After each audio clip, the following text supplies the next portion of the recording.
Di kota Pematang Siantar, Sumatera Utara ada kejadian yang bikin hati kita miris teriris.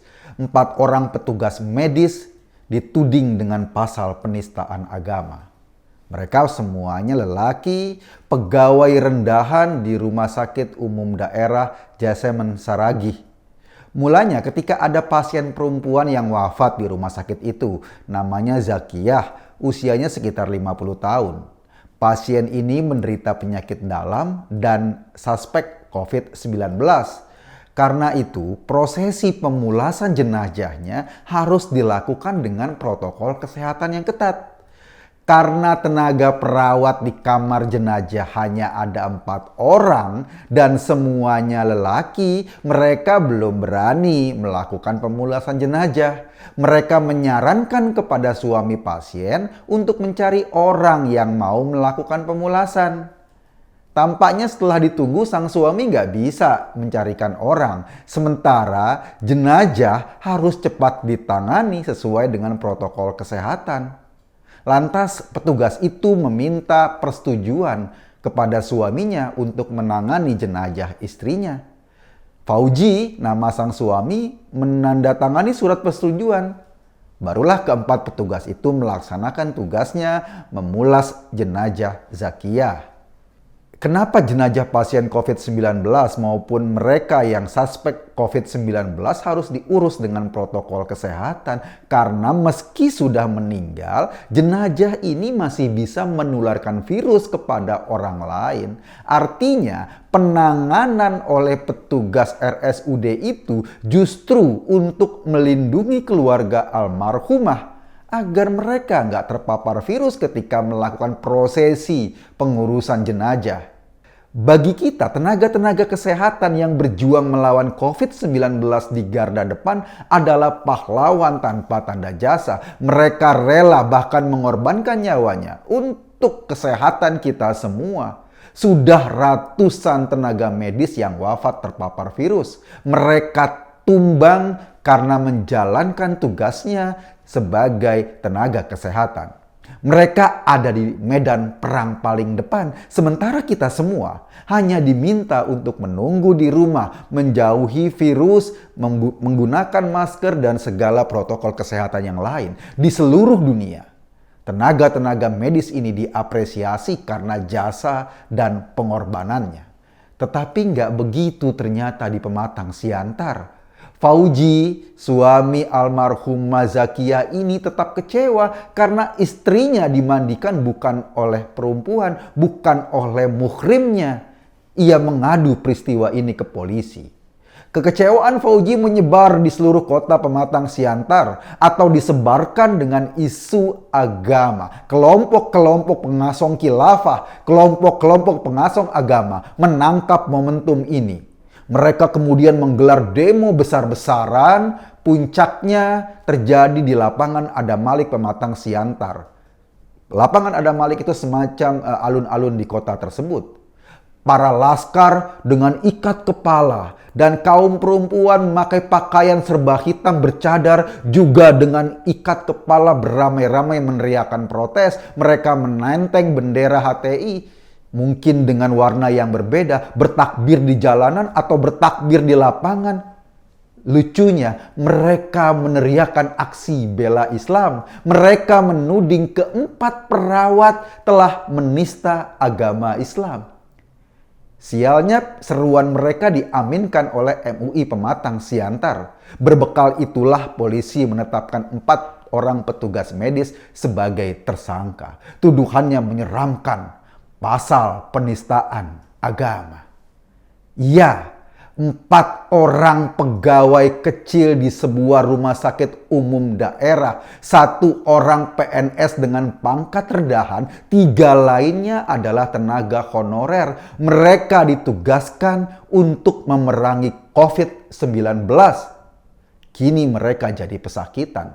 Meski ancaman hukumannya di atas 5 tahun, ternyata polisi nggak menahan para tersangka. Karena apa? Karena jasa para tersangka masih dibutuhkan, kata polisi. Sebab hanya 4 orang perawat itu yang bekerja di bagian forensik RSUD pematang siantar, nggak ada yang lain. Saya tentu miris, semiris-mirisnya bagaimana mungkin orang yang pekerjaannya sangat dibutuhkan oleh masyarakat justru kini dijadikan tersangka hanya karena mereka melakukan tugasnya sebagai tenaga medis. Adakah yang lebih ironi dan memuakkan dari kasus seperti ini?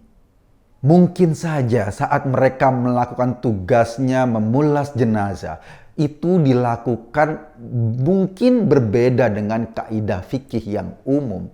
Tetapi kan mereka memang tenaga kesehatan. Mereka bukan ahli agama. Mereka tentu lebih sibuk memikirkan bagaimana menjalankan protokol kesehatan ketimbang memikirkan kaidah-kaidah fikih yang debatable itu. Lagi pula, saat ini kondisinya pandemi, kondisi darurat.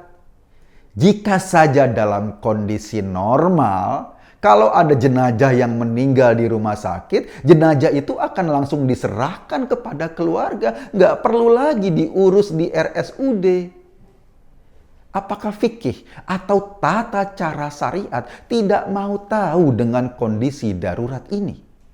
Rasa-rasanya itulah yang terjadi di pematang siantar. Pemahaman agama yang kaku, yang berorientasi hanya kepada fikih, bertabrakan dengan suasana darurat yang mestinya mengedepankan nilai kemanusiaan. Dan kedaruratan ini nggak menjadi pertimbangan sama sekali para penuntut itu. Bukan hanya itu, bahkan jasa-jasa para petugas medis sama sekali nggak dihitung, sama sekali nggak direken. Kita ini kok jadi seperti bangsa yang biadab? Bukannya berterima kasih pada petugas medis yang rela mengorbankan nyawanya, yang rela menghadapi resiko. Kini kita malah mau memenjarakannya. Jika saja tuntutan para pendemo ini dipenuhi, kita bayangkan gelombangnya akan membuat ketakutan para petugas medis di seluruh Indonesia. Sebab mereka bisa saja dituduhkan dengan tudingan yang sama jika dalam pekerjaannya mereka dianggap melanggar aturan fikih yang ditafsirkan secara sempit. Bukankah para dokter, para perawat, para tenaga medis bisa saja menangani pasien yang bukan muhrimnya?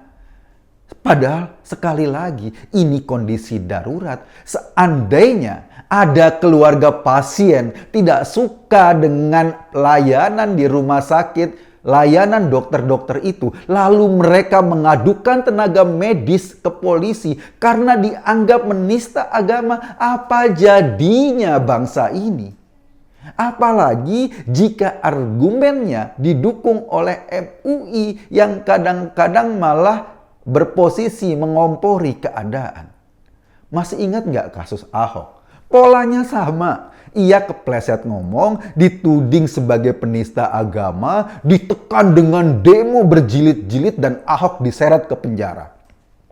Atau kasus Ibu Meliana di Tanjung Balai Asahan. Ibu ini hanya mengeluhkan suara speaker masjid yang terlalu besar. Ia mengeluh ke tetangganya sesama emak-emak karena suaminya lagi sakit. Hanya keluhan kecil, bukan demo atau bukan protes besar-besaran, tapi keluhan yang bermula dari obrolan emak-emak di warung saat belanja. Kemudian dibungkus sedemikian rupa dengan bumbu-bumbu agama yang mengerikan. Lantas Ibu Meliana dicap sebagai penista agama. Tanjung Balai meledak, vihara dibakar, beberapa rumah ikut dibakar, dan Ibu Meliana yang cuma mengeluhkan speaker masjid harus masuk penjara. Kini di Siantar ada kasus yang polanya mirip. Petugas medis menjalankan protokol kesehatan, sebagian orang menganggap ini tidak sesuai dengan aturan agama, lalu diserbu demo besar-besaran atas nama aksi bela Islam. Bayangin, aksi bela Islam yang dihadapinya hanya 4 orang pegawai rendahan yang bekerja sesuai profesinya, aksi bela Islam yang hendak memenjarakan orang-orang kecil, memenjarakan tenaga kesehatan yang telah berjasa bagi masyarakat. Pertanyaannya, seberapa hebat sih 4 orang pengurus jenazah itu sampai harus dianggap penista agama Islam yang mulia ini? Oke lah, katakan benar prosesi pemulasan jenazah tidak sesuai dengan kaidah syariat. Tapi masa sih harus dijerat dengan pasal penistaan agama? Ini kan keterlaluan. Mungkin bisa dengan teguran, mungkin bisa dengan hukuman administratif atas kelalaiannya, tapi dijerat dengan pasal penistaan agama. Menurut saya, sungguh berlebihan. Bagaimana agama yang dalam kitab sucinya mengharuskan umatnya berpikir, mengagungkan kemanusiaan, lantas kok dipelintir jadi seolah-olah menakutkan begini. Lagi pula mereka memang hanya petugas kesehatan. Mereka bukan modin spesialis pengurus jenazah sesuai dengan aturan agama. Mereka bukan ahli agama. Mereka lebih berpegang pada protokol kesehatan ketimbang tata cara fikih. Sekali lagi, jika kasus ini dibiarkan begitu saja, justru akan membuat ketakutan para medis di seluruh Indonesia. Kerja keras dan pengorbanan mereka bisa dibayar dengan penjara, dan ini sangat mengerikan. Masyarakat yang termakan provokasi akan memaksa mengambil jenazah keluarganya dari rumah sakit karena khawatir tidak diurus sesuai dengan syariah. Apa akibatnya? Virus akan merebak dan berkecamuk di sekitar kita lagi. Dan yang lebih memiriskan, ketika 4 orang petugas itu dijerat sebagai tersangka, tidak ada satu orang pun demonstran yang kemarin rame-rame di lapangan Adam Malik yang jelas-jelas melalaikan protokol kesehatan itu ditangkap aparat, dijadikan tersangka, padahal pelanggaran mereka jelas dan telanjang, mengumpulkan orang tanpa protokol kesehatan saat pandemi seperti ini jauh lebih berbahaya ketimbang petugas pria yang memandikan jenazah wanita dalam kondisi darurat. Dalam konteks ini, hukum bukannya bertugas melindungi kepentingan masyarakat yang lebih luas, tapi kali ini seperti dijadikan untuk memuaskan hasrat beragama yang sempit dari sekelompok orang. Hukum menjadi mandul akibat tekanan publik. Saat mendengar berita ini, saya berusaha keras mencari kontak para tersangka yang menurut kesimpulan saya, mereka telah dikriminalisasi. Saya menghubungi Roni via telepon. Roni adalah salah satu petugas di sana. Saat saya telepon, Roni baru saja selesai mengurus jenazah di kamar mayat RSUD tersebut. Ia bersama rekannya 4 orang itu karena memang cuma segitu. Kenapa Roni masih bekerja padahal ia sudah ditetapkan sebagai tersangka? Menurutnya jika mereka semua nggak bekerja, lalu siapa yang mengurus jenazah-jenazah di ruangan kamar mayat rumah sakit itu? Siapa lagi yang harus merapikan jenazah korban kecelakaan yang tubuhnya hancur? Siapa lagi yang harus memperlakukan secara manusiawi jenazah tunawisma yang telah membusuk? Nggak ada lagi selain mereka berempat. Siapa lagi yang harus menegakkan protokol kesehatan terhadap jenazah pasien COVID-19 agar tidak menulari keluarganya? Roni dan ketiga rekannya hanya orang kecil. Ia mengais rezeki, memberi makan anak dan keluarganya dengan mengurus mayat setiap hari. Ia bekerja nggak kenal waktu.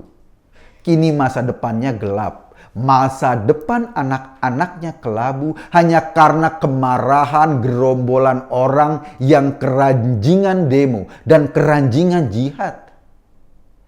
Kasus ini mestinya membuka mata kita betapa kita sudah memperlakukan tenaga-tenaga medis itu secara salah. Alih-alih berterima kasih kepada mereka, kini kita malah mau memenjarakannya. Saat ini kasusnya udah final di tangan kepolisian. Polisi sudah menyerahkan berkas kejaksaan.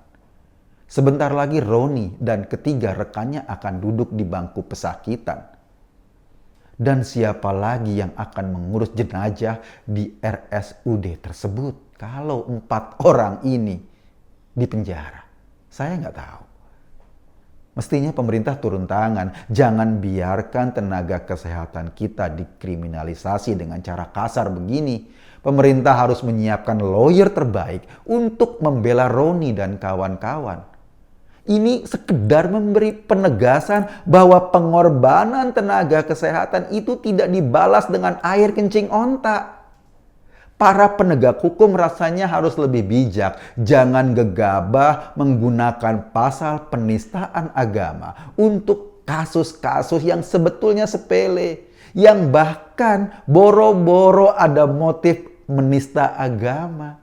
Mereka cuma menjalankan tugasnya sebagai petugas kamar mayat saja. Mereka cuma memandikan jenazah. Mereka bukan memandikan Nisa Sabian. Jangan mau tunduk dengan tekanan gerombolan orang yang mau menempatkan tafsir mereka atas agama. Posisinya berada di atas hukum formal. Sebagai masyarakat yang waras, kita penting untuk terus menyuarakan dukungan pada Roni dan rekan-rekannya. Mereka semua sudah berjuang demi kita. Mereka rela berkorban, bahkan mempertaruhkan nyawanya sendiri demi kesehatan masyarakat. Sekali lagi, kita nggak mau menjadi bangsa biadab yang membalas semua jasa dan pengorbanan mereka dengan cara yang memuakkan, dengan memenjarakan mereka. Kita harus bergerak membela mereka dari rongrongan orang-orang yang sempit pikirannya dan kemana-mana mengasong agama. Saya hanya mengajak Anda berpikir. Kesimpulannya, terserah Anda. Terima kasih.